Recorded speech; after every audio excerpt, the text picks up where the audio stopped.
In a colourful meadow, Benny the Bunny cheerfully drums on vibrant mushrooms, filling the air with a merry tune. Suddenly, an eerie silence descends, the birds cease to sing, and the river's gleam begins to fade. The flowers wilt, their bright colours dimming as if drained of life, casting a pall over the once vibrant scene.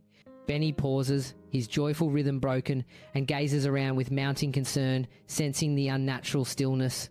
Benny and the Bear Band enter the rainbow tunnels, colours swirling with each step.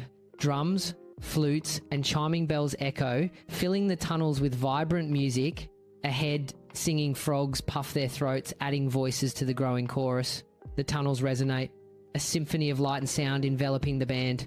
Atop the mysterious mountain, Benny and the Bear Band face a lonely cloud giant, his shadow a stark contrast to the vibrant sky. Benny signals, and the band begins to play a joyful song, the notes dancing in the air like colourful ribbons. The giant's heart softens as he listens. A voice whispers as the music weaves its magic around the sorrowful giant. The giant returns the Heartbeat Harp, and with it, music floods back into the silent forest, a symphony of joy.